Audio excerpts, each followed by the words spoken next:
নমস্কার, good morning. দেখো আমার দিদুন সোনার ভাত রান্না হয়ে গেছে সকালবেলা। তোমাদেরকে একটু দেখাবো। সেদিন শনিবারের রেসিপিটা দেখালাম, নিরামিষ রেসিপি। তো তোমরা কেউ ঠিক মতো দেখোনি। তো দেখো, এখন থেকে ব্লগ করব ভেবেছি। টোটাল সারাদিনের কি করছে না করছে স্টেলা, দিদুন, দাদান, মামা সবার ব্যাপারে দেখাবো। ব্লগ করতে শুরু করেছি আমরা। আর তোমরা যদি দেখো তাহলে আমি ব্লগটাকে চালু করার চেষ্টা করব, না দেখলে আর করার কিছু নেই, কারণ তোমরা ইন্টারেস্ট নেই। তো যাই হোক, দেখো আমি ভাতটাকে আগলা করেছি।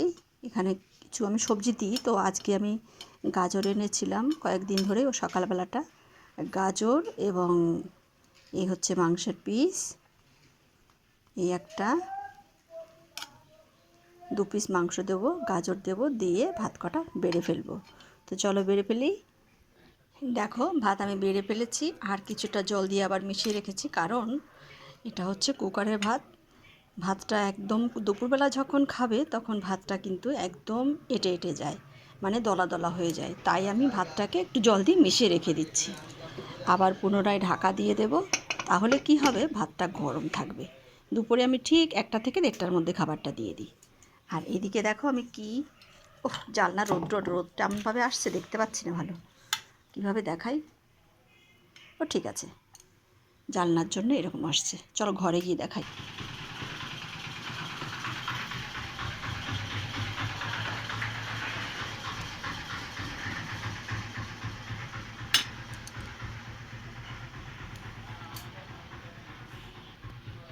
দেখো ভাতটা আমি বেড়ে ফেলেছি।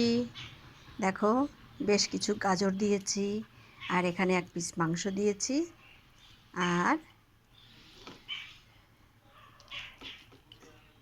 এখানে দিয়েছি একটা মুরগির পা। দুপুরেও খাবে, দুপুরে 2 পিস দেবো, এখন 1 পিস দিলাম। তো এইভাবে আমি ভাতটা বেড়েছি, আর কুকারে কিছুটা জল দিয়ে ফের আবার সুন্দর করে ঢাকা দিয়ে দিয়েছি। ব্যাস, আমার দিদুন সোনার সকালবেলার খাবার কিন্তু এটাই। একটুখানি সামান্য দিয়ে হাওয়া দিয়ে ঠান্ডা করে নেব, তারপরে খেতে দিয়ে দেবো।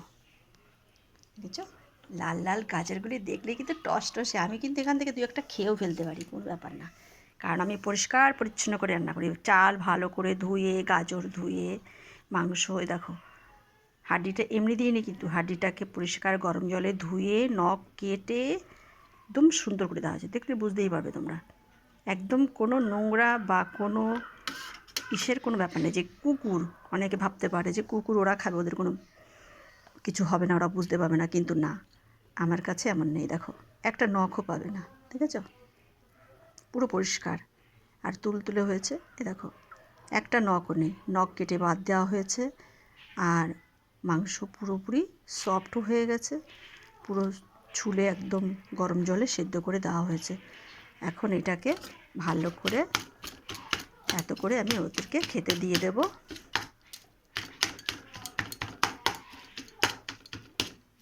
ওকে খেতে দিয়ে দেব, কিন্তু খাবারের জন্য অপেক্ষায় আছে। এখন বাজে সকাল 9টা। আমার দিদুন সোনা সকালে 9টায় খায়, দুপুরে খায় 1টা থেকে 1:30টার মধ্যে। তো 1:30টার মধ্যে আবার ফিরে আসছি। তোমরা ব্লগ যদি দেখতে চাও অবশ্যই দেখতে থাকো, আর কমেন্ট করো। আমি টোটাল রেসিপিটা দেখাবো, এবং সারাদিনে স্টেলা দিদুন কী করে সেটাও তোমাদেরকে শোনাবো। তো এখন ফিরে আসছি 1:30টার সময়। আমার দিদুন কিন্তু রেডি হয়ে গেছে কিছুটা, বোঝাই যাচ্ছে আমার দিদুন কিন্তু রেডি। হ্যাঁ, হাতে একটু চেটে দেখবে, হ্যাঁ একটু চেটে দেখো। দেখো মুখটা এতটা সুন্দর, এতটা তপতপ করে, আমার হাতের কাছেও দেখো, দেখো কতটা ফর্সা, দেখো দেখেছো। এটা হাচকি, এটা হাচকি, এটা গোল্ডেন রিট্রিভার না, এটা হাচকি। গোল্ডেন রিট্রিভারের কথা বলে ভুল করলে হবে না। আর কালারটা দেখেছো, কালারটা, উহ উহ, দেখো তো কালারটা দেখো দিদুন। তবে আমার যতটা জ্ঞান আছে, কেউ কিন্তু বাড়িতে কোনো পোষা কুকুর বেড়াল পুষে কেউ বলে না। সবাই বলে আমার মা, আমার বাবা, আমার অমুক তমুক। আমি কিন্তু সেটা বলি না, আমি বলি এটা আমার দিদুন সোনা। দেখি দিদুন, কী করছো তুমি ওখানে, পা চুলকাচ্ছে দেখি, স্টেলা, ও দিদুন, আজকে দিদুন কিন্তু আমাদের কাছে ঘুমিয়েছিল। ওর খাট ওই দেখো, কিন্তু ওর খাটটা ঠিক ভালো লাগে না ওর। ও মাঝে মধ্যে আমাদের কাছেই ঘুমোয়। হ্যাঁ, একটু চেটে দেখো তো, টেস্ট হয়েছে? হয়েছে? হ্যাঁ, প্রচণ্ড টেস্টি। তে দিদুন শোনা চাঁদের কোনা খাই বিলালের চুল। দিদুনের শ্বশুরবাড়ির লোক আসলে বাজাবো পিঠে ঢোল। হ্যাঁ হ্যাঁ, ঠিক আছে ঠিক আছে, হ্যাঁ হাত দিয়ে একটু ধরেছি তাই। তাহলে ভাতটা মনে হচ্ছে ঠান্ডা হয়ে গেছে, দেখি। ঠান্ডা হয়ে গেছে। একটু ফ্যান চালালেও হতো, তাড়াতাড়ি ঠান্ডা হয়ে যেত। ওহ, কে খাবে? একটা গাজর খাবে নাকি? একটা গাজর এই নাও। একদম চমচম হয়ে গেছে গাজরটা। দিদুন তুমি এত এত ফর্সা কেন? তুমি নাঙা টুকটুকে কেন? দেখো আমার ভাত কিন্তু পুরোপুরি মাখানো রেডি। একদম চামচ দিয়েই মেখে ফেলেছি, হাত আর লাগাইনি, একদম সুন্দর মেখে ফেলেছি। গাজরগুলি একটুখানি থ্যাতো করে। এই দেখো খাবার পুরোপুরি রেডি। আমার দিদুনও রেডি। শুরু করো। বাবা, আসলে খিদে পেলে পেলে কিন্তু খুব একটা বিরক্ত করে না। কি করে জানেন তো? একটুখানি শান্ত হয়ে যায়, একটু শান্ত হয়ে যায়। যে খিদে পেয়ে গেছে, লেজটা নিচু হয়ে গেছে। আর খিদে না পেলে হুড়ো তারা অভাব নেই। খাচ্ছ দিদুন? তুমি খাচ্ছ? দেখো লেজটা দেখো নিচু হয়ে গেছে। খাওয়ার পর পরই দেখবে দুম দাঁড়াক্কা হুড়ো তারা শুরু হয়ে যাবে। আস্তে খাও, আস্তে আস্তে খাও।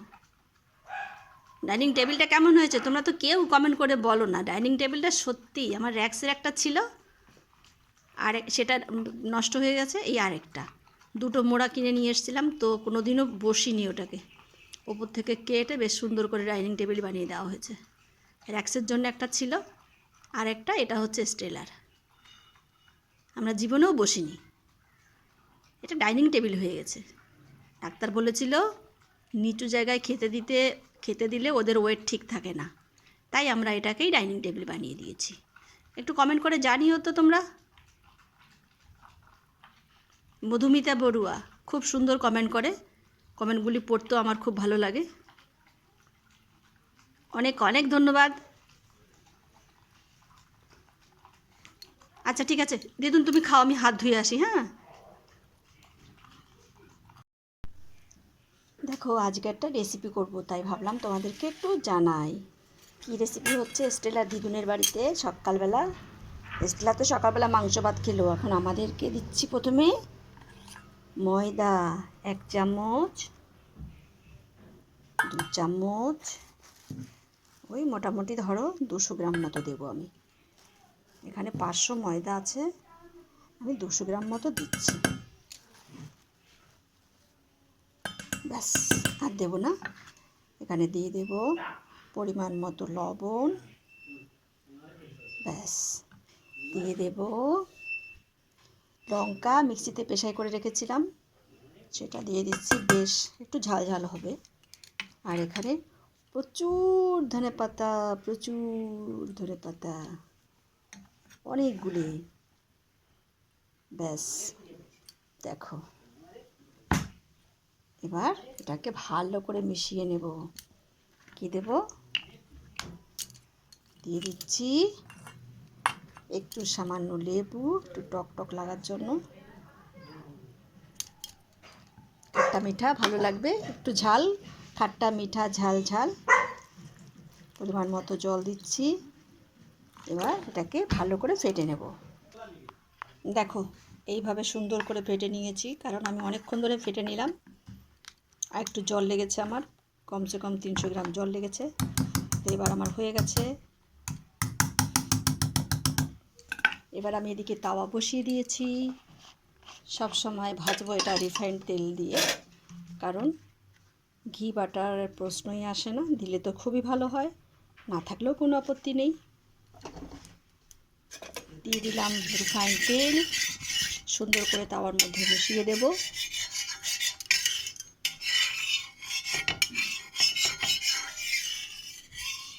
স্টেলার সকালের রেসিপিটা কিন্তু একদম খুব তাড়াতাড়ি হয়ে গেছে। আমাদেরটা একটু দেরি হচ্ছে, যাই হোক, আমরা 10টা বেজে বেজে খেতে পারবো। ও 9টায় খেয়েছে, আমরা 10টার মধ্যে খেতে পারবো আশা করা যায়। তো এখানে আমি কিভাবে দিচ্ছি একবার দেখো। এই যে চামচ ভরে দেব, 1 চামচ, এই 2 চামচ। এবার এটাকে মিশিয়ে দেবো একটু, যতটা পারবো ছড়ানোর চেষ্টা করব। একটুখানি টেস্ট করে দেখলাম, শুধু মুখে তাই ভালো লাগছে, কারণ ধনেপাতা রয়েছে। দেখো আমাদের সকালের রেসিপিটা কিন্তু বিন্দাস হবে।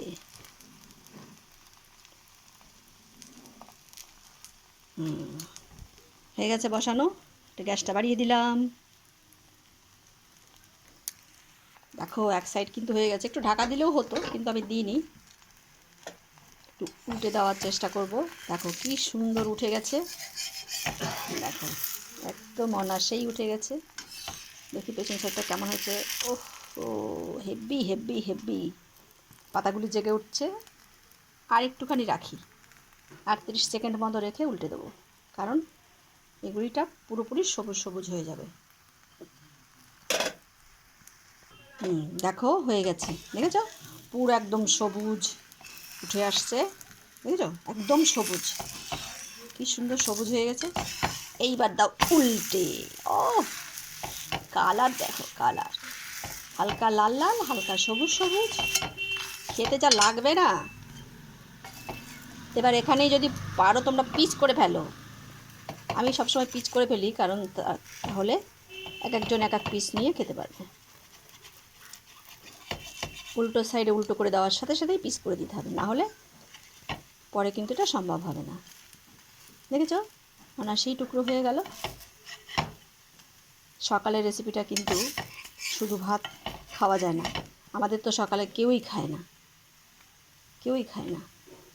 দেখো আমি নামিয়ে দেখাচ্ছি, প্রচণ্ড প্রচণ্ড টেস্টি, তোমরাও বানিয়ে খেয়ে দেখো আমাদের সকালের রেসিপিটা।